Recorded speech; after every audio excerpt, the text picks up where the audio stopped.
Welcome back to Conversations with Cabral, where I am here today with Tyler Jean. Tyler Jean is a naturopathic medical student. He will receive his degree as a naturopathic doctor within the next few months. And I really enjoyed sitting down with him. And I think you'll enjoy the conversation as well, because I wanted to take you through what it's like right now for a young doctor going through naturopathic medical school and also coming out with all sorts of different options at their disposal to say, do I want to do virtual medicine?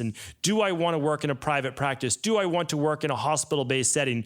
So it was a lot of fun to be able to sit down and chat with Tyler about this, virtually, of course. But also, Tyler has so many things going on in his own life and so many options. It was nice to hear all the different things that he's done over the past 4 years to really set himself up for success, and some of the hardships and health issues he has gone through in his own life that he's been able to overcome through natural-based medicine. I really believe that Tyler Jean, future Dr. Tyler Jean, is going to be a huge asset to this naturopathic medical-based community, and really talking about functional medicine and natural health in general, really thriving social media-based community. And that is why I believe you're going to really enjoy today's conversation with Cabral. Take care.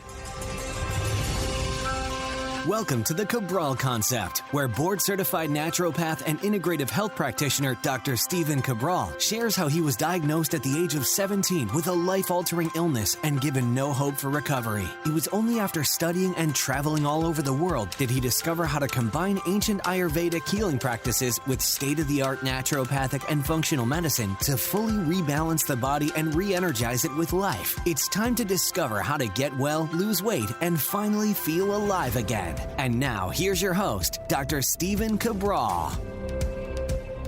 Tyler, welcome to the show. It's great to have you on here today. Thank you, Dr. Cabral. It's a pleasure to be here and speaking with you today. Now, am I officially allowed to call you Dr. Jean yet? That is your last name, right? It is Jean, yes. I'm going to be wrapping up school in about 9 months, so almost there. I feel like I'm on my victory lap right now. Excellent. Yeah, we'll definitely want to get into that as well, because the last year of naturopathic medical school is obviously a little bit different than what you've been doing the past few years. But I would love to really kind of let people into your world, which I think is unique and really is just, I just feel that social media and online has changed the game for a lot of people now studying to be naturopathic doctors, because they've already learned so much. There's so much education that the world needs, and you're already in a teaching-based position. So you didn't wait to finish school. You've actually now been teaching this online for quite a number of years. I remember finding your specific account probably 2 years ago. And I would love to talk about kind of the journey through a vegan-based meal plan to where you're at today and seeing what works for your bio-individuality. But you being in your fourth year of medical school, naturopathic medical school, graduating, like you said, in 9 months to become a naturopathic doctor, how do you describe it, what it is you're doing right now? Because you're not just going to school, you're also teaching. So where does that leave you in terms of your online personality and your work? Yeah, I mean, honestly, it's opened up so many opportunities and doors for me, and it's allowed me to come from this place of creativity, which I think is so important. And oftentimes when you're going through any schooling system, it can feel like it's stripping you of your creative capacity. And I think that's something that has always been important to me. And something that I really resonate with and am passionate about is being a teacher and educating others on how they can take self-responsibility for their health. And it's this empowerment and education piece on how do we cultivate health? And so I had my own health struggles growing up. I was a student athlete. I swam Division I at the University of California, Santa Barbara. And my whole journey to health really came and started around nutrition. And it was through that process that I learned, that there's so much more to health than the absence of a diagnosable disease. And it has propelled me on this journey to, yes, pursue a degree in naturopathy and become a doctor. But, starting the social media accounts that I did in 2016 during my journey as a vegan foodie, and just this search on what is the best diet for everyone. And along that journey, finding out that there really is no one size fits all approach. And, it's been really humbling to me. And I've learned a lot through my experience. And, as I've been going through school, being able to share what I've been learning and helping to educate and empower other people on, again, how to cultivate health. I'm less interested in, it is important, there's a time and place for it, but I'm less interested in how do we treat disease when it's already manifested, as opposed to how can we prevent it, right? And how do we actually cultivate health on a daily basis? And you think about a lot of these foundational pillars to health that I think so many people need help with, and they need guidance, they need coaches, they need accountability. And I see my role on social media and kind of what I've been able to develop and build with my platform is that bridge in between doctor's visits and this realization, even starting to see patients now in my rotational years, is that true healing doesn't happen in the doctor's office. It's what occurs between visits. And I think that's where I really see my role and this ability to, educate people, hold people accountable, and give them the resources that they're looking for so that they can make, significant steps forward in their health journey, and to realizing, what's true for them. You brought up the term bioindividuality, and I full-heartedly believe in that term. And, just because it works for one person doesn't mean it works for another person. And, I love the creative aspect that social media brings. I love the community aspect, and how we were able to connect, and so many other like-minded individuals have been able to connect through social media. And I really believe we're creating this movement on not only, how we view health in this country, but how we practice medicine as a whole. Without a doubt. And I'd love to get into a little later in the show how you best believe we are able to get people into preventative medicine when most people will not take action until that rain barrel is overflowed or the disease manifestation has been diagnosed. Because a lot of times you're like, well, I'll do it tomorrow. I'm busy today. I'll do it tomorrow. And they want to live vicariously through sometimes other people. So how do we get them to take action? So I look forward to having that discussion as well. But I'm really interested, when you were a Division I swimmer, and swimmers are amazing athletes, and they also consume massive amounts of calories because you're burning so much in the pool. I mean, I remember following Michael Phelps. I swam all the way until my sophomore year of high school. And then I don't necessarily have that swimmer's body, that's for sure. And there is something to genetics. I know that you're over 6 feet. I'm 5'8". My arms are not going to be as long, my legs. But no matter what, everyone can kind of push their genetics to that furthest limit. And that's what I always like to talk about. It's like, yes, your genetics matter, but you can get so much more out of them than you thought that you could. But I always find swimmers fascinating because, one, their sport is in the water, right? And so then there's all these different things that they need to deal with, but they're always looking for that edge, right? And we're talking about fractions of a second between first and second place, or Olympics and not going to the Olympics. So tell me, when you were doing Division I, were you following a specific diet plan, supplement plan? Like, were you doing a lot of these things, or were you just like most swimmers eating a whole large pizza a day and everything else that you could get your hands on? Yeah, it's funny that you bring that up, because at the time when I was an athlete and kind of the beginning of my collegiate career and taking things more seriously at the Division I level, I was really just focused on the caloric density of the meals that I was eating. And that's what we were told. We had to be able to fuel, the metabolic demand that we were putting our body through with 20 plus hours of training each week. And a lot of that was very catabolic based training.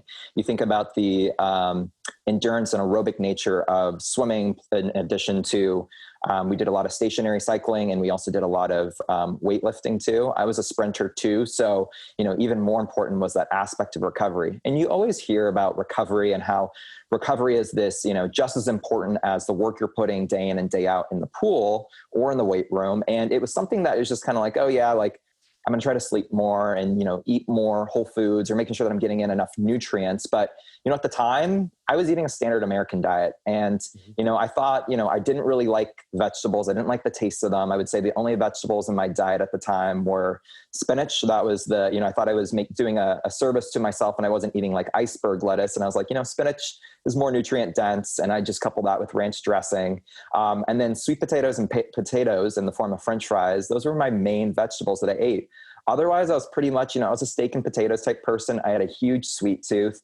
And, some of my teammates used to joke and call me Protein Gene, because I'd be slamming down, 100 to 150, grams of mass weight gainer shakes a day. And, I was aware that nutrition was an important role, but I just hadn't fully kind of bought into it. And it wasn't until my sophomore year of college that I had a friend recommend the China study to me. And this is a book by Dr. Campbell, and really the book promotes, I would say more a vegan agenda. And it was for the first time in my life that I had really opened my mind to, I would say, curiosity that, is a vegan diet best for everyone? What is the best diet for everyone? And, it did challenge me to actually make some dietary changes with the hope that, by making these nutritional changes, that I would improve my athletic performance and my ability to recover on a day-to-day basis. So I was looking for the nutritional edge for athletic superiority, really. And that is what led me into this journey that I have been on into where I am today. And after implementing a vegan lifestyle for about 18 months, ultimately finding that it was incompatible with my body. And I will say that I felt really great for the first 12 to 13 months that I was on it. But ultimately, my body gave out on me. Like my body was I was overtrained, and I had lost about 13 pounds. And for somebody that is doing so much aerobic-based training, and I'm a very lean guy, I got down to 163 pounds, and I really didn't have any more weight to lose. And so I think a lot of people, they equate like weight loss to health. And I think, our body has this optimal weight for all of us in terms of this homeostatic set point. And for me, I wasn't really listening to my bodily cues, and I was letting other people and other experts in the literature, dictate what was best for me, as opposed to listening and saying, how is my body actually responding? I was getting chronically sick. I had reoccurrent canker sores that I was getting, poor wound healing. And I just had really low energy. And again, more of this catabolic picture where my body was breaking down. I couldn't build up muscle. And I was swimming times my senior year of college that I was swimming in high school. So I was really discouraged, and I knew I had to do something different. And it was with resistance that I started opening myself up to, maybe there is another way. And, if I start to incorporate some animal-based products, that will help me put on some more muscle mass and stop this, wear and tear on my body, and hopefully give me some reprieve. And so it was a long journey, and I learned a lot from it. I'll say that. And I think ultimately what I took away from that experience is that, again, there is no one diet for everyone. I think there is wisdom in listening what is right for you and biochemical individuality. And just because something may be, validated or elucidated in the literature that it is beneficial for X individual doesn't mean it's going to be right for you. But I think at the same time too, it showed me not to be afraid to try something different, and not to be afraid to fail. And because ultimately I found out from that experience, by putting myself out there and trying, that it's not right for me, and that I feel better with this more balanced approach. Maybe it's more of a plant-centric diet, but it's not 100%, plant exclusive. And I think from that too, it encouraged me to eat a lot more wholesome, nutrient-dense foods, fruits and vegetables, which I think are really the basis when it comes to what are the pillars for, dietary necessities for all humans. It's a foundation on whole, real, unadulterated foods with a lot of color and celebrates plant diversity. Yeah. And I think, you bring up some really good points there, because I know myself too, when I started studying nutrition around 17, 18 years old, everything was absolutes. So meaning like whatever I was studying, that was the next best thing. And then I would study that. Okay, that's the next best thing. And, you're supposed to go through some of that. That's what kind of your late teens, early 20s in college, it's always just like, oh, I found the answer. Oh, I found the answer. And then there's just a little bit of self-experimentation, a little bit maturity. And you're like, well, maybe there's multiple ways to do this, but we're going to talk about foundations because there are always foundations. But I see this happening in our field, and that is medical doctors. And I'm sure you have a lot of friends who are medical doctors. I have a lot of friends and colleagues. Some of my really good closest friends are medical doctors. And the problem is when they venture into natural health, all of a sudden they find out about the carnivore diet or the keto diet. They haven't done their early 20s experimentation. So now all of a sudden they do the carnivore diet and they're shredded, right? They're lean. They can see their abs for the first time. oh, and all of a sudden I have less joint pain. Well, now this is the diet that everyone should be following. The problem is they're a medical doctor. And as a medical doctor, if you say this, people are going to say, oh, well, this person's a medical doctor, then that's what I should be doing. And that's where I really think we have to be careful as health practitioners. I'm always self-experimenting, and I think that that's really positive for people, but I can't say and teach, oh, this is the right thing to do for everyone. And that's, I think, what we have.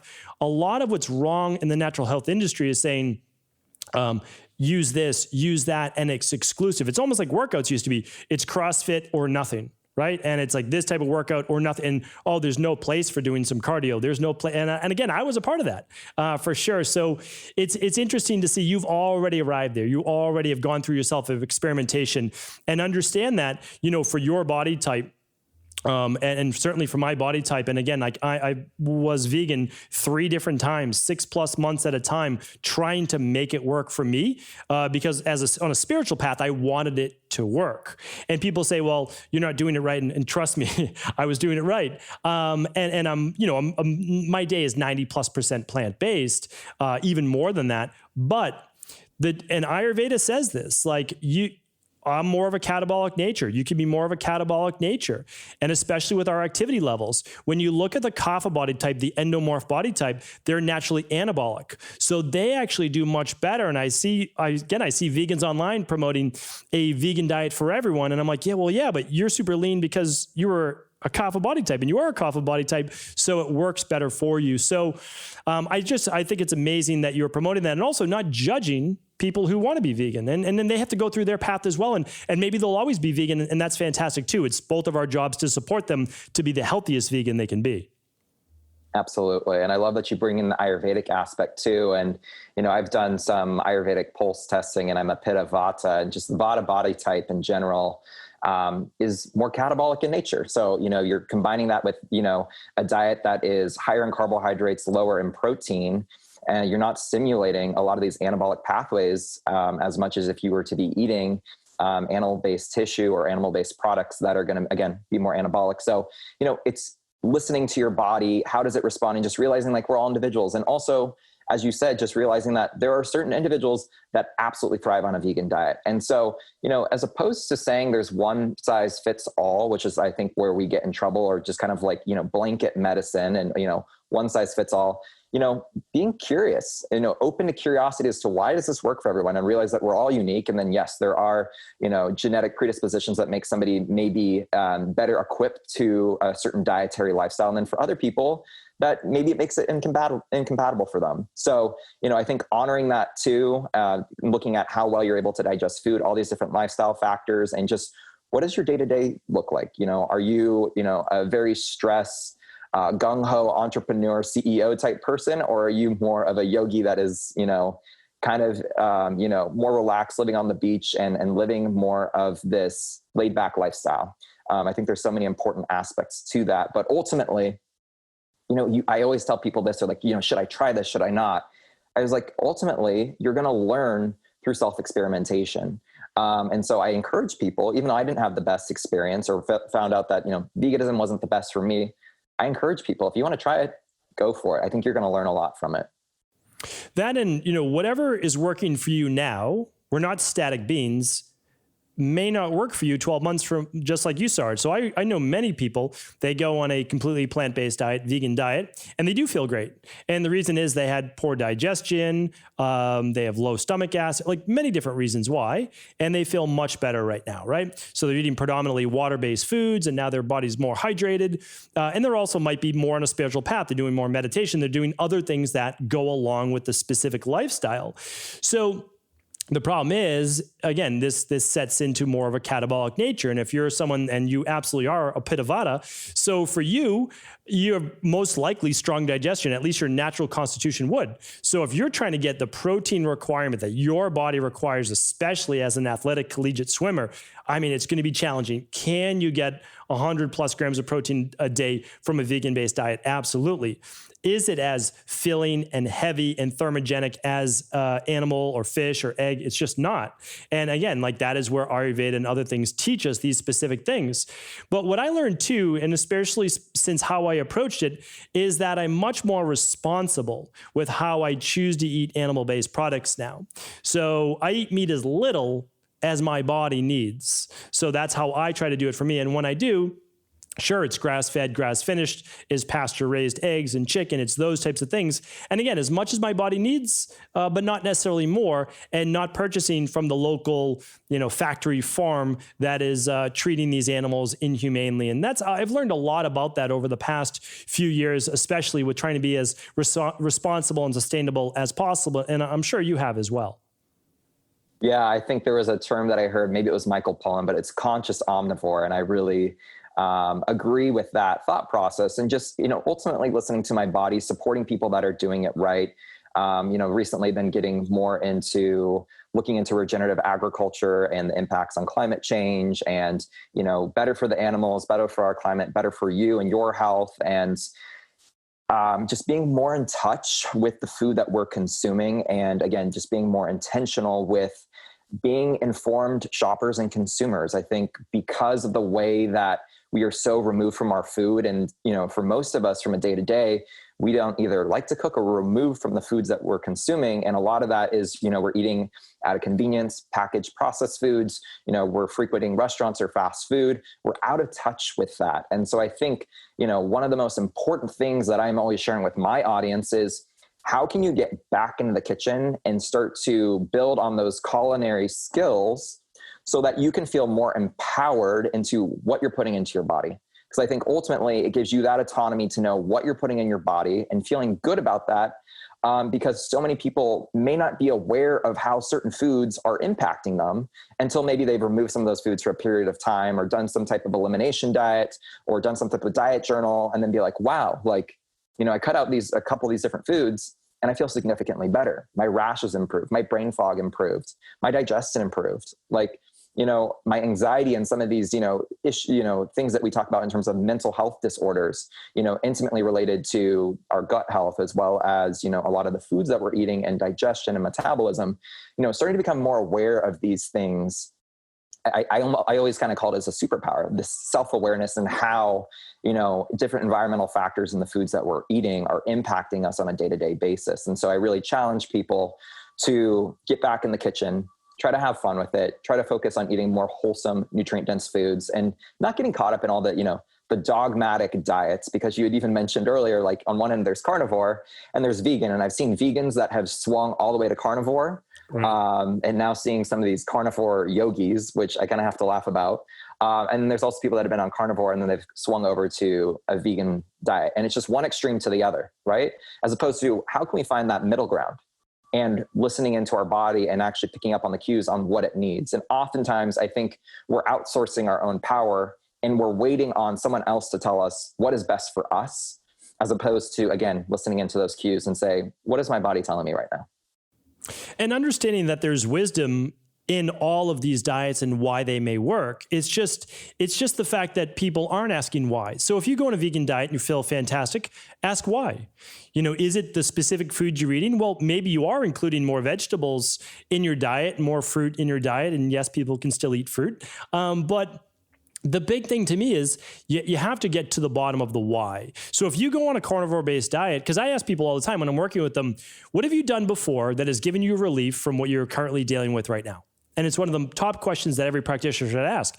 I don't care if it's pharmaceutical based. If you tell me that you have terrible allergies, but you take Benadryl, 50 milligrams, 5-6 times a day, and you get no relief, well, I'm not looking at a histamine-induced allergy. I'm looking at something else, because I already know that you took Benadryl. And I can give you all the quercetin and vitamin C and stinging nettles in the world, but it's not better. It's not stronger than Benadryl. So I need to approach it from a different avenue.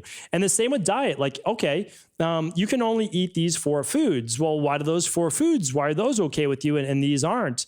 And so I always like to know what gave you relief? And now let's figure out why that may have given you relief. So I get it when people go on a no carb or very low carb diet, or they cut out all vegetables and talk about plant toxins, like that's a bad thing, as if these things are actually all bad, these plant toxins, where they've been shown to reduce colon cancer and many other issues. But besides all of that, is that say, okay, like, again, we don't have to judge. We empathize. This diet's working great for you. And now here's maybe why, so that we can start to move towards center. Because we do know a lot of these, and it always is proven out this way, when you're on an extreme diet, it does not, it increases your goal of what might be reducing bloating, reducing body weight, whatever it might be, but it doesn't increase longevity. That's the issue, is that we're finding is that the actual longevity goes down with a lot of these extremes. And that's the problem. And that ends up catching up with people later, but they don't know how to get out of it, because when they first did the diet, they started to feel great. So they can't realize that a year later, well, now it's actually making them feel worse. And so that's really what I do try to explain to people. And I think, again, having gone through it yourself, you can have a little bit of that empathy as well, because you don't want to judge people. It's part of their journey. So as part of your journey, I would love to hear, like, why did you even choose to become a naturopathic doctor? I mean, how did that enter the equation? Because it's not the popular thing to do. It's becoming much more popular, luckily. But for the most part, the prestige is becoming a medical doctor or a surgeon or a specialist. And obviously you have the intelligence to do any one of those things, but yet you chose to be a naturopathic doctor. Yeah. So my journey, I was a pre-med student. I studied cell and molecular biology in undergrad, and, really had a bunch of options laid out for me. I set me up well if I wanted to go to medical school. I was in a pre-medical fraternity, and I have a lot of brothers, almost 40 brothers that are in medical school right now. And, some of them are already, residents and have moved on in their professional career. And I've always been somebody that has beat to my own drum. I'm very much individualistic and have my own thoughts on a lot of things too. But, with this newfound passion around nutrition that I developed in undergrad, I did not wholeheartedly believe in the conventional care model that often, disregarded nutrition and a lot of these different lifestyle-based factors. And, a lot of it being on symptom management and symptom suppression, and a lot of time masking symptoms and not actually asking the tougher questions as to why did this develop, and, just kind of band-aiding symptoms. And so it wasn't until I actually met a naturopathic doctor when I was teeing for a nutrition course at UC Santa Barbara that I found out what a naturopathic doctor was. And, it really, cultivated this sense of like, this is my life's purpose. This is what I want to do. Like a healer and an educator that takes into account the individual, treating the whole person, takes a preventative aspect and uses all forms of medicine. This integrative approach, it was like, regardless of what I ended up deciding to do, I wanted to do something that I wholeheartedly believed in, and not just following, the beaten path that everyone else has. And so, when I found that out, I basically applied a couple months later, and then went to, interview at these different schools. And, one of the aspects of naturopathic medicine and one of the core principles that really resonates with me is the Latin word dulcere, which means doctor as teacher. And so that education piece is something that I'm very passionate about. And, early in my journey, realizing like, wanting to tell other people what to do and how to take, responsibility for their health, but realizing like, that's where you're also going to meet a lot of resistance. And I think we meet a lot of well-intentioned individuals that want to help their family members or loved ones, but oftentimes, maybe that person isn't ready for change. And so the only thing you can do is be a role model and be a model for other people. And I feel like that's kind of this role that I've taken with my social platform for those that want to be here, be entertained, and to be educated and, go on this path of growth and better health.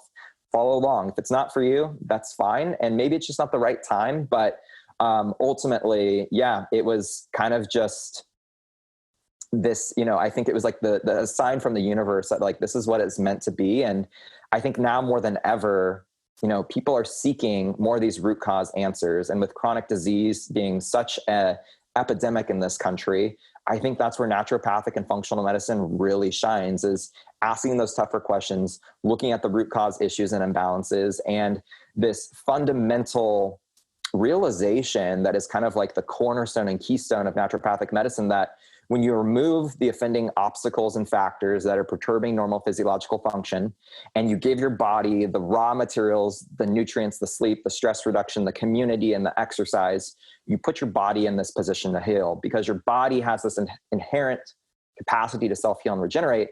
Again, if you remove those offending factors and you give your body what it needs.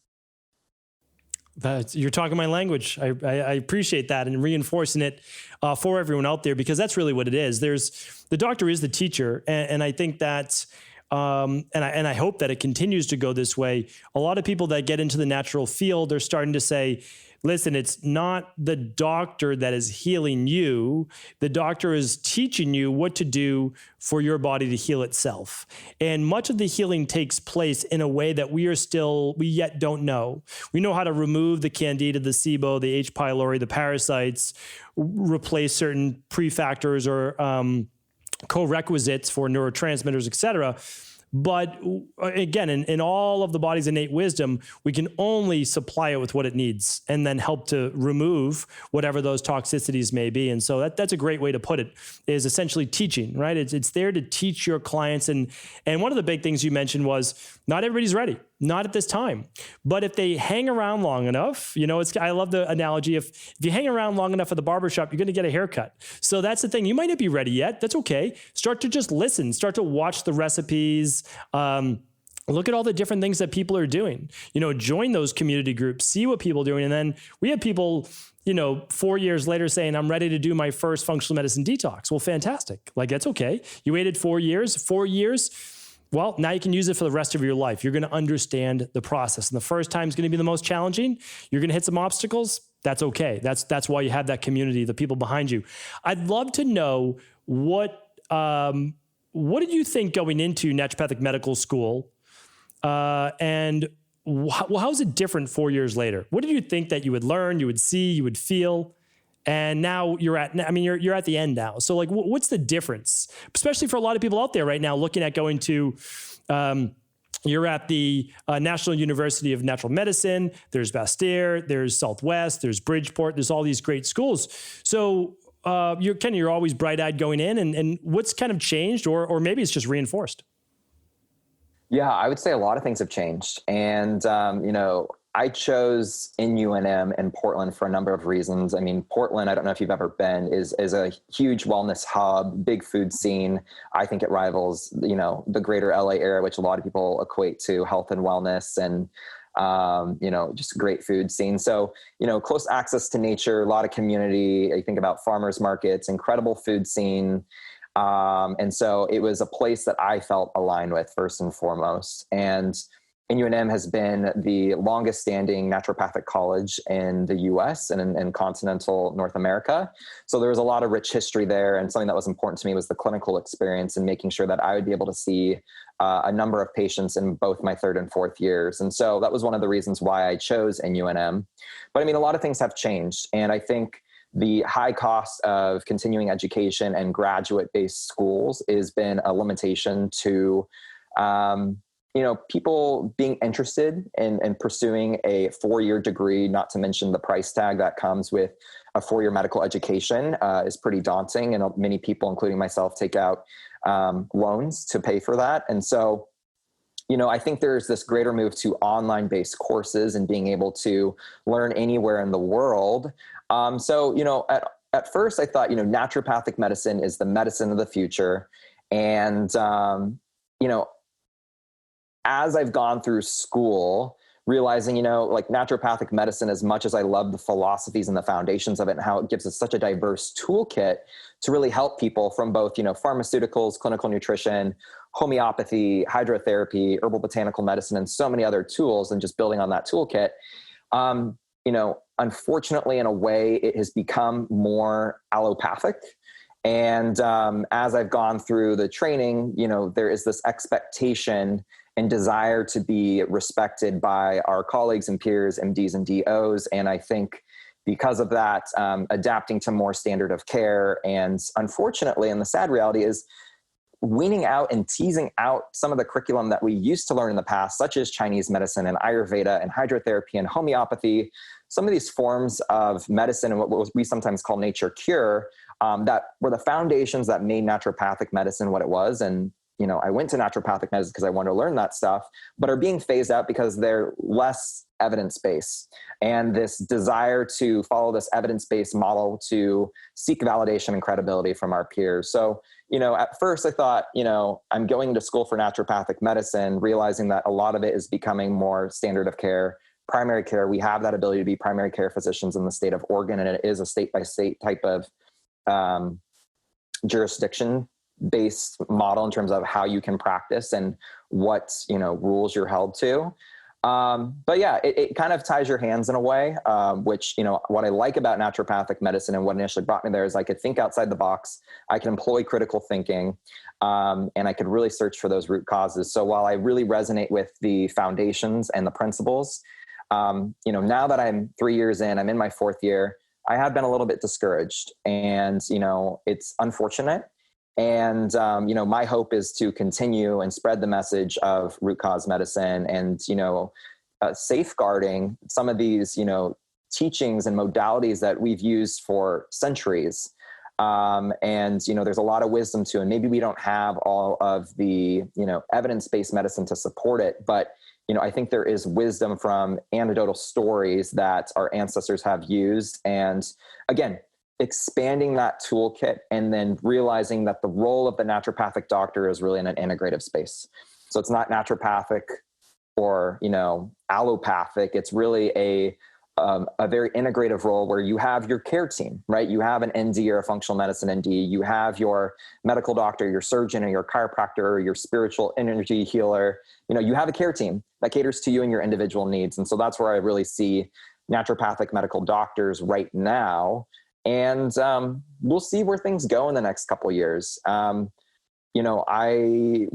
everything that is happening with COVID right now too, I know that there has been uncertainty in terms of finances and enrollment. So these are some of the behind the scenes things that I don't think a lot of people talk about. And things are changing. And I think that's the reality as it is with the changes in our medical care and the need for more primary care physicians. The role of the ND is changing too. And sometimes it's for the betterment, and sometimes I think it can also be our Achilles heel. I think that was the best analysis and summary of what is happening with naturopathic doctoral schools that I've ever heard. So, and it's great to hear it from you because that's how I see it going. And I'm a little dismayed by that because as a naturopathic doctor, you're not supposed to be looking for any type of validation from medical doctors or DOs. You're supposed to be something different. That's the whole point. If not, become a medical doctor where then you get that highest level that people perceive and then go on to study integrative health or functional medicine. But don't do both, right? I mean, we can't throw out what we know to be true with botanical-based medicine, herbal-based medicine, traditional Chinese medicine, whatever you want to call it. You need to preserve the past. Traditional naturopathy or natural cure, however you want to say it, is what got to where naturopathic doctors are today.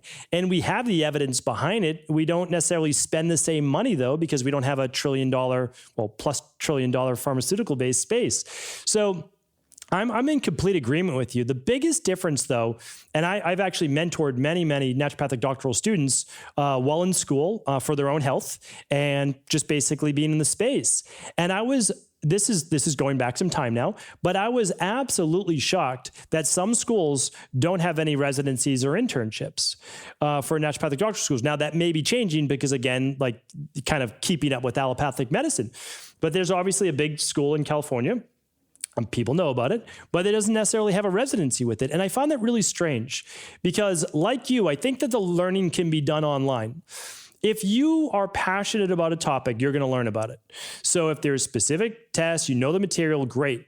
But I think there still should be as much emphasis on the internships and clinical rounds because you learn so much in the real world that you can't apply in a textbook. It's like learning about music and reading it. Okay, yeah, you can learn a lot and notes and all that, but you need to start to play it to understand how it's done.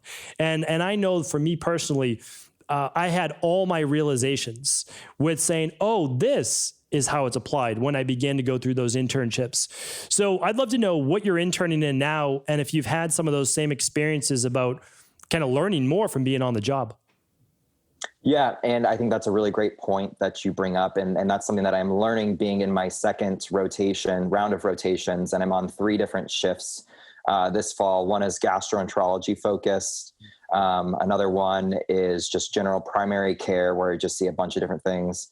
And then the other one is more mental health and psychology focused. And so, I would say my least favorite is the primary care. I just know I don't want to practice primary care, and I don't plan on practicing through insurance. I think it limits your ability to fully, practice to the way that you see the world, right? And how you want to practice. I think it kind of strips us a little bit of our ability to create, and it kind of puts you in this box.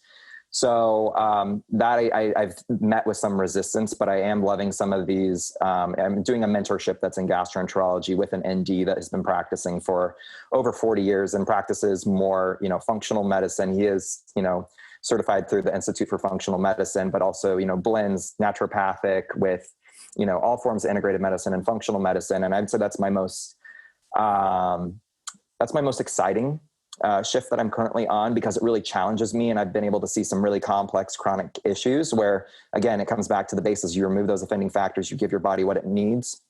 It doesn't matter if you have an autoimmune condition or if you're, battling, just severe complex chronic illness. Like, these people are very, very sick. Like, if you kind of come from the aspect of you're treating the person, not the symptoms, and you realize that they are human and you're just treating another person, and you give your body, what it needs, remove those factors, you put your body in position to heal. And I've been able to see people overcome, some of these bigger diagnoses, such as mast cell activation syndrome, Crohn's and colitis, SIBO, SIBO, small intestinal bacterial overgrowth, and, things that, oftentimes you would just be told that you have to be managed on pharmaceuticals for the rest of your life. So, there are definitely highlights, and then there's also areas where I think, I met with resistance, and I think I have to always just kind of turn back and reflect on why am I feeling that way? And, ultimately, what do I want to do? Because, something that I've realized too, and even having this platform that I've developed by kind of starting early and educating, is just because I'm becoming a doctor doesn't mean I have to practice in the same way that every doctor does. And for me, I think that was a big aha and sigh of relief, because there was this expectation that I had to do what everyone else did, whether that's accept insurance, do primary care. And it's like, ultimately it's up to me. And however I see it, I'm going to make the biggest impact. That's what's most important to me.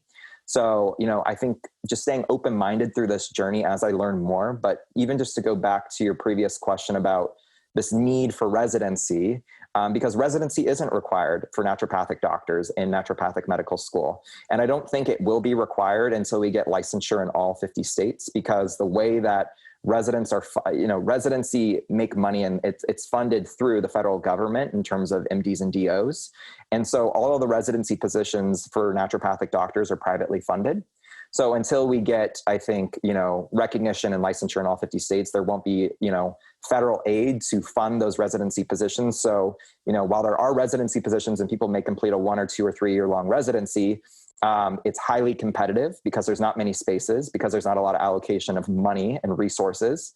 But yeah, I think that's where you actually experience the most learning, is when you actually are applying everything that you've learned and realizing too, like, maybe you have the theory figured out, or you have the intelligence and the knowledge, but just because you may think you understand it, it may not actually, pan out the way that you thought it would when you're working with someone in a clinical practice one-on-one. Absolutely. Yeah, without a doubt. And I think of it like this. Okay, there's this diet that should work. There's these herbal supplements or nutritional supplements that should work. And they do work, like, let's say 8 out of 10 times. But the learning happens with the 2 people that it doesn't work for out of the 10. And then what do? I mean, you just had this plan, and now your plan's out the window because during your follow-ups, they're feeling worse, or they're having a greater exaggeration of symptoms. And you need to then go back and question what you learned. It doesn't mean that it's all wrong. It just means that there's another side of this story, and for this individual, and what's their deeper why.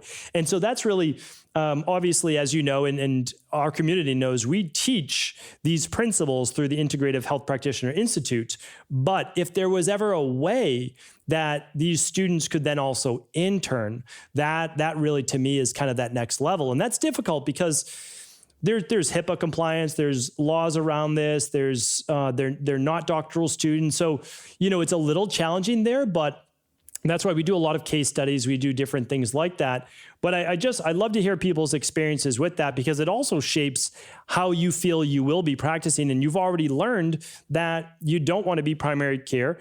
You don't want to accept insurance, because I know when Massachusetts went towards insurance and licensing NDs in 2016, everything changed. And that's because you had to do a full exam. You had to keep electronic medical records. You need all of these different things. It was just a game changer. So some people decided to get licensed and some didn't, but it changed how they were able to then practice. Because if you're taking insurance, you only can do a certain allocated number of hours with each individual. And is that what's best for the patient? I mean, that's really what you have to ask yourself. Am I doing right now what is best from the other human, as you stated, across from me? Because if it's not, that's not the ideal way to practice medicine, in my opinion. And that's why I'd also rather leave the allopathic and conventional medicine to a medical doctor and allow a naturopathic doctor or a naturopath or an integrative health practitioner to practice in a more natural way. That's how I see it. It's only my opinion, because I know that many of the naturopathic doctors coming out of school right now can be primary care physicians, but they do have to ask themselves, do I want to use pharmaceuticals and do I want to use this? It's a really, if you allow yourself to do that, it's a trickier road. And there's, of course, a time and place for pharmaceuticals. So don't get me wrong. I'm not someone that believes there's never a time and place. There is, especially in acute-based issues, or when symptoms are so bad, you need to palliate them at least until you can begin to get the body closer to homeostasis. But that was just basically a long rant, but any thoughts specifically on that? And then I'd love to hear too more about, based on what you've learned, based on your internships right now, the mentors that you've met, what do you plan on specializing, if anything? Yeah. So I guess just to answer that last question, because it's on the top of my head, is I am taking more of a gastroenterology focus. I think gut health is central to our health at large. And you think about, how it affects our hormones, how it affects our ability to detoxify and excrete xenobiotics and other matter that have, built up in what we're exposed to in our environment. You think about, dermatology, you think about autoimmune conditions and, mental health issues. I mean, it all comes back to and related to the gut and metabolism and digestion. And so, something as fundamental as eating and what we're putting into our body, and then our ability to digest, break down, absorb, and assimilate those nutrients is foundational. And I think that's something that really interests me. And I think you can really move the needle when you address gut-based issues. And I think in any comprehensive protocol or plan that you have for any individual, especially with complex chronic illness, there's some aspect that is related to healing and sealing the gut, or addressing if there is gut dysbiosis, or if there is some type of pathogens, whether that's parasites or candida or SIBO, or H. pylori, creating the optimal terrain and creating this environment for the body to heal. So gut focus is kind of what I'm thinking, and how it relates to complex chronic disease, autoimmune, dermatology, endocrinology. I used to do clinical research too, but prior to getting into school, and I was in the field of type 1 diabetics and the development of an artificial pancreas system, and which is more of like an automated insulin delivery system. So endocrinology, hormones is really fascinating to me, and how it relates to metabolism. So, those are kind of like my feelers right now. Also being an athlete, wanting to work with individuals and athletes that are kind of at the top of their game and how they can optimize their health. And again, wanting to work more in healthcare as opposed to sick care. And again, how you can optimize the terrain, optimize the body, exceed athletic potential. These are all areas that interest me, as well as longevity, regenerative medicine. I mean, stem cells are super interesting to me, PRP, prolotherapy, ozone, peptides. I mean, there's so much that interests me. I think it's just kind of, sifting through what is it exactly that I want to do. But I do know that I think my role is going to be more of an educational capacity. And then the people that I do work with is going to be more limited. I will say that it takes a lot of time and energy to work with people one-on-one too. And so just kind of, something that I would say the most important thing to me is autonomy and being able to have my own schedule on my own terms at my own time. And so, I feel like by going through this process, and one of the reasons why I went to naturopathic medicine is wanting that autonomy and freedom to create the, lifestyle by design type of thing. And so, really I've set myself up well for that. And I just think over this next year, it's just getting more clear on, what is this next chapter going to look like for me, and what materials or courses or resources do I want to create, and what is my bigger purpose and why? And, again, wanting to work and serve through a place of creativity as opposed to this day-to-day manual labor that I think a lot of us are caught up in. And so, those are just things that I was reflecting on that are important to me, and being able to create that work-life balance that is desirable for me. Yeah, absolutely. And that's why I think no better time with what we're learning right now with telemedicine and telecoaching and being able to work with people anywhere in the world. I mean, it's absolutely remarkable that we're able to get people products or labs or education virtually anywhere. And that's the nice thing I really think about social media. There's a lot not so great about it, but there's also a lot, and that's free resources, free education. And a lot of that you put out on a daily basis so people can begin to learn and take those specific steps. And then when they're ready, then they can start to dive deeper into the specific protocols as well, which I think, is fantastic. And again, like you said, you've already set yourself up to be in that position to be able to choose. And the other thing, because you mentioned a few things, and sometimes people would say, well, like you're talking about stem cells and artificial pancreas. I actually believe that is integrative health. And I do believe that's actually naturopathic in nature, because what you're doing is you're helping the body to work better on its own, how it was supposed to. And whether type 1 diabetes, and I'd love to hear your thoughts on this too. Is it autoimmune? Is it caused by virus? Is there some factor there that those alpha cells in the pancreas itself isn't working as well as it should or could or is not anymore? Well, what if we could give it back its potential? What if we could grow a new pancreas? What if we could grow new cells? Or what if we could actually allow the body through some type of artificial intelligence to know when to produce the right amount of insulin at what time? I actually believe that is naturopathic, and that is natural in nature, is giving the body its own resources to do what it's supposed to do. But let me know your thoughts on that. Yeah, and I think it kind of comes back to this hierarchy of the therapeutic order that we learn in naturopathic medicine that dictates and guides, the level of intervention that we employ when it comes to treating an individual, with the base being kind of creating and establishing the foundations to health, and then stimulating the vis medicatrix naturalis, which is the self-healing process, and then going up to tonifying weakened and damaged organ systems, and then kind of going higher up in that ladder, employing herbal, botanical drugs, or should I say herbs that, can definitely move the needle in terms of therapeutic potential, but can also have some side effects depending on, what other comorbid conditions that person has, what medications they're on, and, how much of that drug they are on. And just like, what is the state of that person's organ system? You think about the liver, you think about the kidney, and these different emunctories, which are these organs of excretion that have to actually eliminate everything that's coming into the system as well. So again, how to support and tonify those weakened organ systems. And then as you move up to, you think about supplementation and nutraceuticals, pharmaceuticals, and then surgery, which is kind of like that last intervention that is a little bit more invasive. And, with the artificial pancreas thing, I do see it as kind of being that at the level of supporting weakened organ systems, the pancreas being one of those. And while this is more artificial intelligence, it helps those that otherwise have dysglycemia and poor blood sugar control better achieve euglycemia, or normal blood sugar, because we know that by having hyperglycememia and dysregulated blood sugar, that it leads to a whole host of issues: thyroid disorder or thyroid dysfunction. It can lead to imbalances in sex hormones.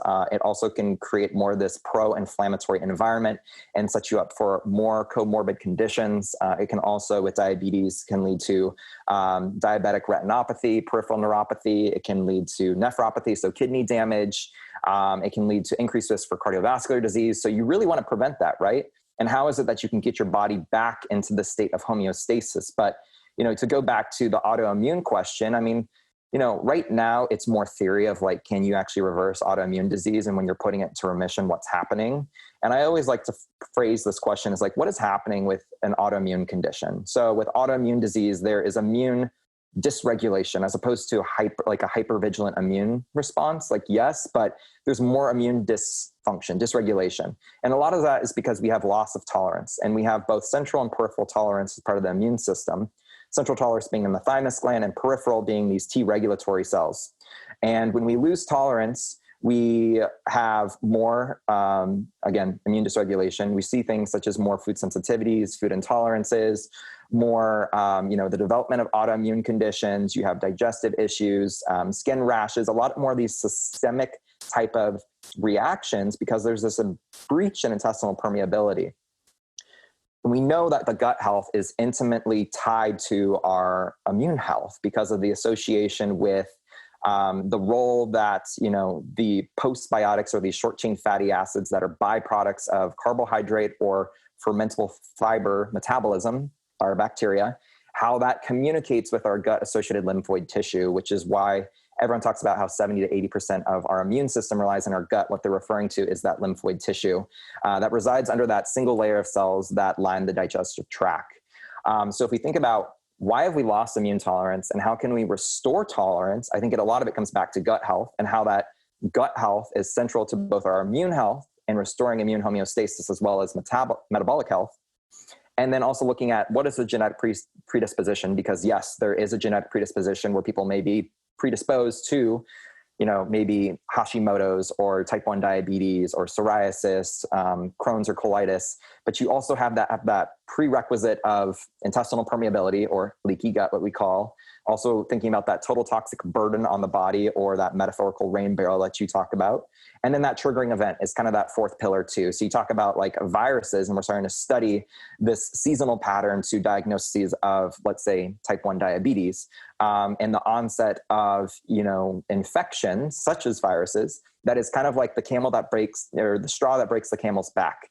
But it's kind of this perfect storm where you have the genetic predisposition, you have the intestinal permeability, you have all these factors that have kind of metaphorically filled up this rain barrel in terms of the stress, environmental toxins, pathogens, gut dysbiosis, and then you have either, acute food poisoning, you have some type of emotional stress or trauma in your life.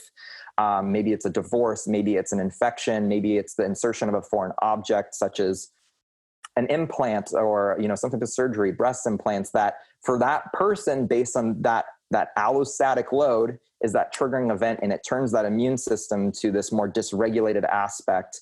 And so in kind of approaching that, it's, well, we have control of the intestinal permeability aspect and what contributes to that, as well as the rain barrel effect and, all those different factors that contribute to the total toxic load, and how you can lessen that. And by lessening that, you're going to allow the immune system to come back to the state of homeostasis and reduce that, dysregulated immune response that is reacting. It's not messing up. It's reacting in a way that is appropriate to the environment and the terrain.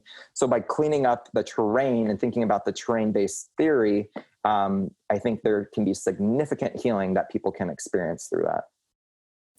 Without a doubt. And I think that was well explained. And for anybody with an autoimmune issue out there, you'll also hear what Tyler said is it's not specific to that particular issue. Now, there are nuances for psoriasis, there are nuances for Crohn's, nuances for rheumatoid arthritis and thyroid Hashimoto's, because halogen-based groups can affect more of the thyroid. Like, there's all sorts of different nuances, but it goes back to the gut, it goes back to stress, it goes back to the balance of the immune system. And your genetics matters at the point only when you've really gone into an imbalanced state. That's why, for me, it's semantics. Whether it's in remission or gone doesn't really matter to me. It's just no longer there. And it's because your body's back in a state of homeostasis. Now, could you go back to that position? Absolutely. I had rheumatoid arthritis. I had all sorts of issues. I had POTS. I had type 2 diabetes. My body could go back there, but I would have to allow it to. So I'm not scared that I might be coming out of remission anytime soon. It's been over 2 decades. So the only way we go back is if we allow those patterns to come again. And sometimes they do. Again, like it could happen because, yeah, there was a traumatic event in your life and then your food started to go and then you took up alcohol. Like there are reasons why these things happen, but those can be corrected. And so I believe that autoimmune issues absolutely can be healed. We see it all the time in our practice, and I'm sure you see it all the time in yours and internships as well. What I look to and then I completely agree, and I want to get into foundationals towards the end right now, because there are foundations that we do have to follow. Like there is foundational nutrition, which I would like to talk about. But the reason why I like the stem cells potentially, as long as we use it in an ethical fashion, and the artificial intelligence, is because if you have rheumatoid arthritis and you let it go too long and it disfigured your joints, or you had Hashimoto's and it began to destroy the thyroid, or you had type 1 diabetes and it's destroyed part of the pancreas, well, maybe we can repair those through stem cell or something else. And so that's where I look at that. Like you always have to correct the body, but you might not be able to uncorrect the damage. I've seen the pain go away with RA, but I haven't seen those knuckles return to normal. But maybe you have, but I just haven't seen it with myself or a lot of my colleagues. But with the potential of rebuilding, I think we have the potential, and I only think it's 20, 30 years away maximum. So let me hear your thoughts on that, and then I'm going to move over to the foundation for healthy living through diet, instead of having to find, a random specific diet that'll work for a couple months. Yeah, that's a great question. And it really excites me, actually, the field of stem cells. And I think it's also important that not all stem cells are created equal. So, I mean, that's a different discussion. And so I think there's a lot of nuance to it when you're looking at the literature, what type of stem cells are being used. But also, so for those who are not familiar with what stem cells are, these are naive cells that basically can give rise to any different cell type in the body, whether that's fibroblasts or cardiomyocytes or, any type of cell in the body. Those stem cells are receiving cues from your environment. And you can think about it if you're familiar with a lot of people do culture-based medium work in laboratory settings. That culture and medium is information that influences the differentiation of these cells into these mature cell types. And so your blood, in a way, is that medium, that culture medium that influences those cells and tells them to develop and respond into certain types of cells based on that terrain and that environment. So the thing with the stem cells, why I think there's a ton of therapeutic potential, I always question that if we never actually change the terrain and we're just injecting in these new stem cells, they're still likely receiving the same input from that environment until you clean up the muddy waters or that environment, that while it may rescue something such as like vision loss, and you just, differentiate, stem cells into retinal pigmented epithelial cells, transplant them in the back of the eye, and someone restores their vision, how long will that actually last to the point where their vision starts to atrophy again? Because again, if you don't change the environment, change the terrain, and a lot of these foundational based pillars that we'll talk about when it comes to health, I think there's a time point. And again, this is a very, it's not a cheap intervention, let's say, right? It's expensive. So I love the potential of stem cells and the ability to regenerate and give other solutions, right? I think it continues to expand that toolkit that we have and what we can do, and push the boundaries of medicine, longevity, and even just our understanding of how the body works. But I do see that there are potential limitations if we're not addressing, again, the foundational pillars to health and how that terrain is influencing the fate of every cell. Without a doubt. And just like diet, which we'll move into now, you can be eating a anabolic diet and it could be absolutely rebuilding your muscles, your joints, your ligaments, your hair, your skin, but it can also be helping cancer cells to grow as well because of increased IGF-1, et cetera. So I believe the same potential exists with stem cells because of those naive cells. But again, the more testing needs to be done. I don't think that you want to be the first group of people to do this, but just like you were saying, if your body is healthy though, then most likely this is going to increase health. If your body is not healthy, yeah, you might get that temporary relief, but then also here's what else it's creating. And so I think we do have to be careful. A lot more needs to be studied. I think we're 20, 30 years away. I would love that to be faster through, specific AI-based learning, which I'm a fan of, an advocate of, as long as there's a human being able to extrapolate that data and use it with real people in the real world. But let's get into foundational-based nutrition. Now, again, I don't know if you're a proponent of keto, of carnivore, of predominantly plant-based. I actually know what you're a fan of, but I don't know about the other ones specifically. And what I would say is, again, like there's a time and place for everything, and it gives you the ability to learn about yourself, what works, what doesn't work, and maybe why. But where do you feel the foundation is? Like if people could just say, I'm going to cut through my 5 years of experimentation, where should I end up at? I would like to hear your thoughts on that. Yeah, that's a really great question. And I think one of those foundational principles that I think all people can apply, and where to start for anyone that is confused, because unfortunately nutrition has gotten so dogmatic, and it's like whether you're keto or paleo or carnivore or vegan, right? Like I have no dog in the race. And I think bio-individuality trumps all, and listening to your body and how it responds to different foods. And I think honoring that, but really just getting back to the basics in terms of prioritizing wholesome, nutrient-dense, unadulterated foods. Thinking about how you can incorporate more color into your diet, and no, not in the means of Skittles, but incorporating more of these phytochemicals, which are these biologically active compounds that contain polyphenols and antioxidants that are found in brightly colored fruits, vegetables, and a lot of these plant-based foods that have favorable benefits to our physiology. And so thinking about how you can increase diversity of foods and increase the tolerability of foods, because oftentimes, I'll talk to people where they're on a super limited diet, whether that's they have gut-based issues and they have to follow a low FODMAP diet, or they have histamine issues and they have to follow a low histamine diet, or even thinking about like an autoimmune paleo diet for people with autoimmune disease, or carnivore. Again, very restrictive diets, and they're removing a lot of things.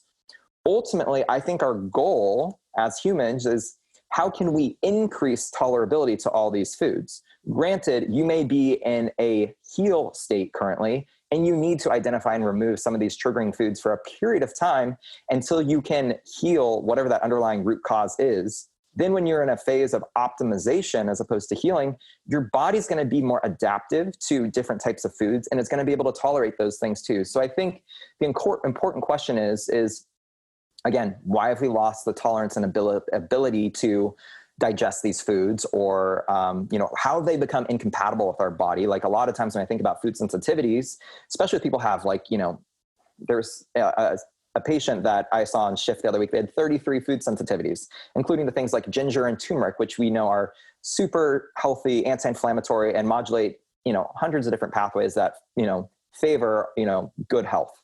So for that individual, what that tells me is, that there's intestinal permeability, that there's something going on in the gut that we need to heal and seal the gut up. And when we address the gut, that they should be able to restore tolerance to those foods. And so, I think that's the ultimate goal, is how can we improve tolerance instead of eating a very restrictive diet, but also acknowledging that some of us are in a healing phase and some of us are in a health optimization phase. And depending on where we're at, we have to be either more strict, or you can be more lenient in terms of our dietary guidelines and what we follow. But ultimately, I think the foundations lies around whole, unadulterated foods, celebrating, a lot of plant diversity, and thinking about nutrient density first and foremost.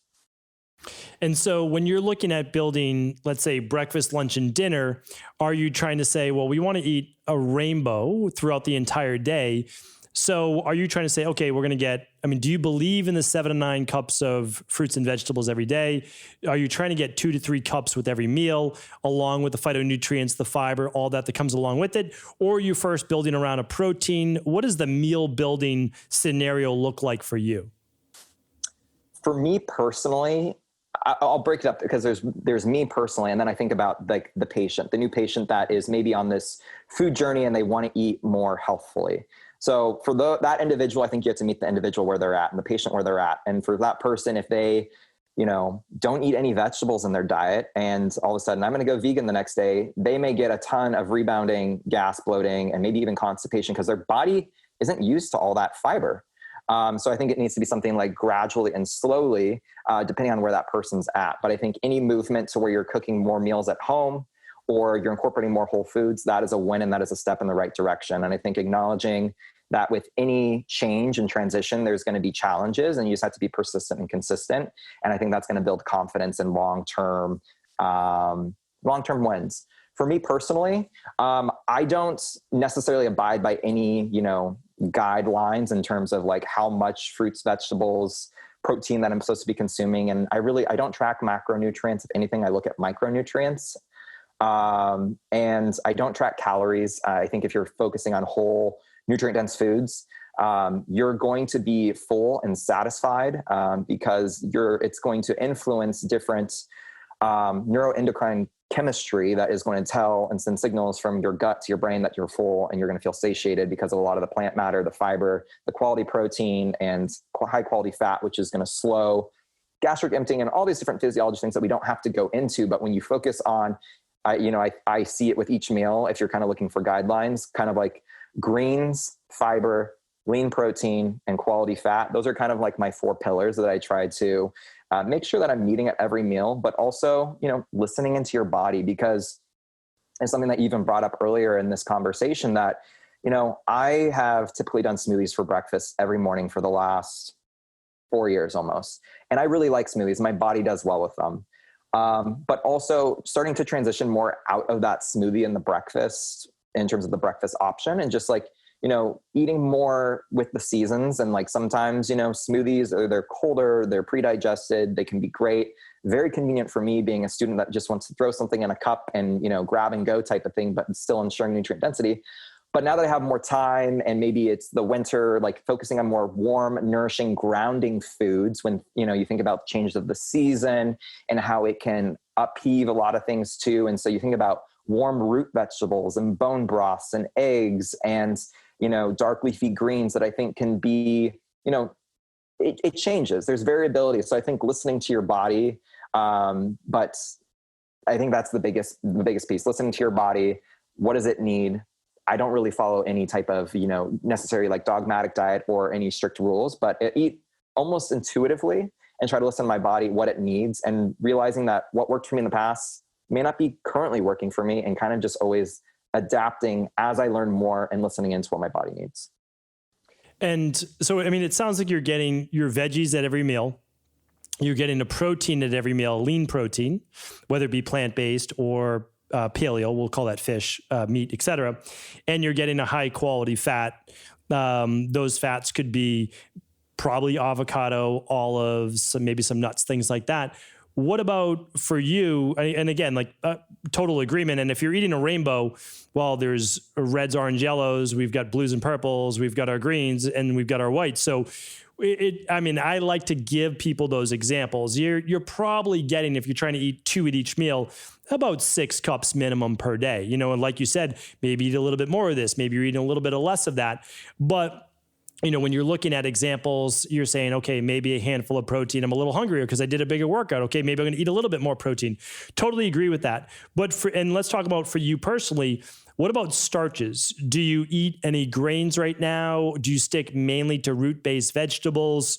What do you like for yourself as to where you're at? Sure. I do. I'm a bigger fan of starches as opposed to grains. I don't do many grains, but I'm not grain-free.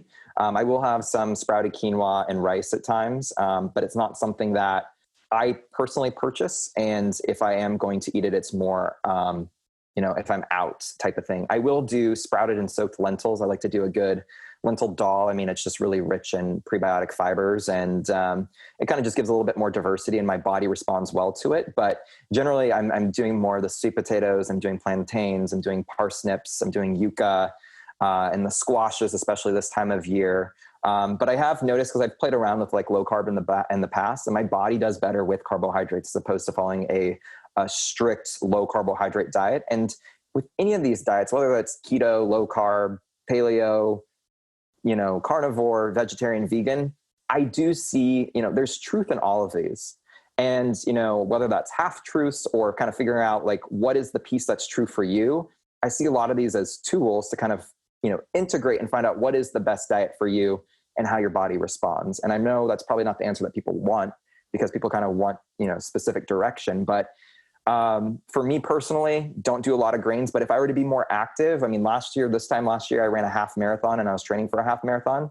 So I was increasing the amount of carbohydrates that I was consuming. So also just, what is the demand that my body needs? And am I more in this, anabolic or catabolic based phase? Am I trying to lose weight? Am I trying to put on lean muscle mass? I think that's all going to dictate how much carbohydrates that I am consuming. But I will say that the common denominator, regardless of how much carbohydrates I'm consuming, it's coming from whole foods. So not eating refined grains and refined sugars that are going to really, jack up your blood sugar and insulin and, create more of this picture of metabolic dysfunction, at least long-term in those that are more predisposed. Yeah, 100%. And I mean, that's the one variable that changes in our nutrition programs when someone has already repaired their gut, gone through something like our CBO protocol, et cetera, is that you're gauging your starch intake, mainly root-based vegetables, based and fruit, based on your activity level, your hormonal balance, et cetera. And my philosophy is that if you're not able to eat 50 to 75 grams of carbohydrates per day, there's an imbalance in your body. If your body can't tolerate carbohydrates, there's something wrong at a cellular level, a hormonal level. There is something off. And so when people say, I tried introducing, because we will go, and like a lot of people don't know this, we actually, before keto was popular, we were doing more of a keto-based diet, but only for 21 days because there's a resetting period of time. But if you reintroduce 1 cup of berries, and all of a sudden you gain 3 to 5 pounds, that's a problem. Like that, your body should be able to tolerate that. So I don't like when I hear people say, oh, I started a keto diet and now I only need to eat 900 calories a day. And I say, that's not a good thing. You've essentially lowered your metabolic rate, maybe 50%. Like that doesn't make you healthier. That means that the slightest deviation, and because metabolism is not just about weight loss, your body can't tolerate that. So I get a little frightened for that. And so that's why I like people to end up where you're at right now. It's gauging, the good quality whole foods. It's being able to, and I have a podcast coming out, or probably already has come out by now, on Ayurvedic foods for the fall. So you're beginning to incorporate that. Again, I'm a smoothie all year round. I just change the herbs that go into it, and I have warm oatmeal with it. But there's nothing wrong with that. I mean, if people want to do a porridge and oatmeal, or I get a lot of those sweet potatoes or root vegetables, maybe even with a little bit of ghee, then great. Like that's a nice fall-based food. So I like how you put that. And I think that self-experimentation is what eventually is the fun part. So first you get the body, you fix the body, you get it stable, and then you can start to add in these different variables. If you add too many in at the same time though, it can be a little bit of a disaster because you don't necessarily know what worked and what didn't work. Before I let you go here today, I want to know, because obviously such a deep background in nutrition and cooking and recipes and gut healing, what are some naturopathic medical textbooks that you could share with my community? So regular books that you like, that they could learn more about bioindividuality, their health, or what are some of your favorites that you could just share? Because my community, I think they love to read and they listen to it on audio or whatever it might be.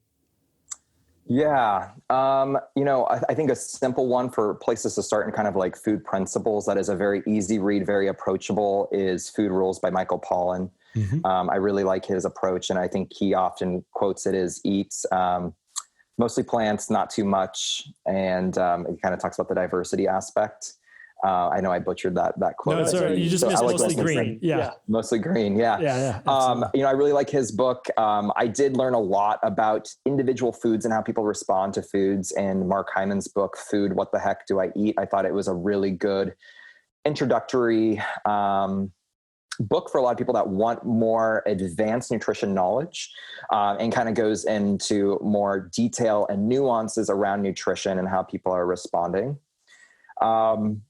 The other book that I learned, and I would say it opened my eyes a little bit more to the paleo approach and incorporating the benefits of incorporating more animal-based products and not being as afraid to them, was Genius Foods by Max Lugavere. And he is a journalist. And I just really appreciate, especially all of the literature that he cited in that. And I thought it was well received on my end. So, I mean, those are 3 books that I would recommend as a place to start. And then I've learned a ton through podcasts too. And I mean, school, I mean, one of our big tools is clinical nutrition. We get about 140 hours in clinical nutrition training, which is quite different than the 20 some hours that allopathic physicians get in medical school. So that's one of our things that is more of our bread and butter, is understand, not only how nutrition impacts metabolism and our overall health, but how nutrition needs to be individualized, right? And while we may desire to create, protocols at large for people to follow, it can be a little bit slippery too, because, a good example is eggs. Eggs for some people can be a superfood, super nutrient dense, and for other people, they're definitely allergic to it. And so I think that's where you got to kind of find that balance. But, kind of what is that middle ground is whole foods that, I keep reiterating the whole time, and how we can consume less of the hyper palatable processed packaged food on a daily basis that contains a lot of these refined sugars and grains and food stabilizers and additives that honestly, we don't know enough about. Like, we have animal-based studies looking at, what these potential additives may do to our health, but we're learning more and more. And, I think the thing that's really starting to pique my interest, and I'm excited to learn more, is how, whether it's medications that like pharmaceutical medications, or even these food additives, how they impact the gut microbiome in particular. And as we learn more and more about the gut microbiome, it being such a central role to our overall health, physiology, and metabolism. Yeah, absolutely. Completely agree as well. And just like pharmaceuticals, those preservatives and other additives are never tested with each other. And, that's a huge issue as well. How do we know when these two combine what they create in the body? And especially with the amount of mental health-based issues as well as child-based learning issues, I think that's a very important next field to look into. Thank you so much for being on the show here today. I know I could go on and on talking with you about all sorts of different topics, the different dogmas, the different theories out there, but maybe we'll save that for another time. So once again, thank you so much. Where can people connect with you online? And your website as well? Yeah, so I spend most of my time on Instagram at functional.foods. I post content probably 3 to 4 days a week, and you're going to find a lot of stuff on food. You're going to find recipes, a lot of knowledge on just kind of more holistic health and wellness. And I have a website, tylerjean.com. I have blog posts and I have resources. I also have an anti-inflammatory recipe e-cookbook for those that are looking to, on this journey to incorporate more whole nutrient-dense food that kind of takes the best of a vegan and paleo lifestyle, but it removes a lot of those more common inflammatory allergenic foods, but also, marries the aspect of, comfort and, food tasting good, right? There's more to food than just the nourishment, and food should taste good. There's a community around it. So that was kind of the intention with that. So you can find that and other resources on my website. Excellent. Any parting words for our community? I think my parting words would be that we're all on our own journey. Don't compare yourself to, maybe where I'm at or you're at. Like, what I have expressed to all of you, or if you go and look at my page, that is 8 years of work, and it's been a journey for me. So just know we're all on our own journey. And I think acknowledging that we're all doing the best that we can with the knowledge that we have, and with that newfound knowledge, how we can integrate that into our day-to-day life. That's well put. Thank you so much again for being on the show. Thanks, Dr. Cabral. Appreciate it. Before you go, I wanted to share a personal story with you. The real reason I began to get well finally is because I figured out what was wrong with me. And that might seem pretty obvious, but I went from doctor to doctor for over 2 years before discovering at-home functional medicine lab testing. These are the labs that enabled me to finally figure out what was wrong with my hormones, blood sugar, electrolytes, and gut health. And once I knew what was wrong, I could then follow a proven plan in order to rebalance my body from the inside out. This is why I believe so strongly in functional medicine lab testing, and why I've made it my mission to share these labs with the world. Now at equa.life, you can order an at-home lab test or lab bundle for you and your family and be able to complete it within the week. Plus, the EquaLife difference is that you're not left to try to read and figure out these labs on your own. We explain what your lab numbers mean, what they mean in the much bigger picture, and then how to go about rebalancing your body in order to heal.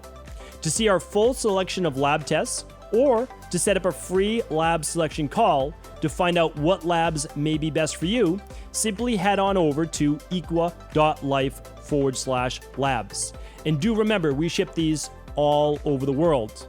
To find out more and to set up your free lab selection call, simply head on over to equa.life/labs. That's EQUI.LIFE/labs.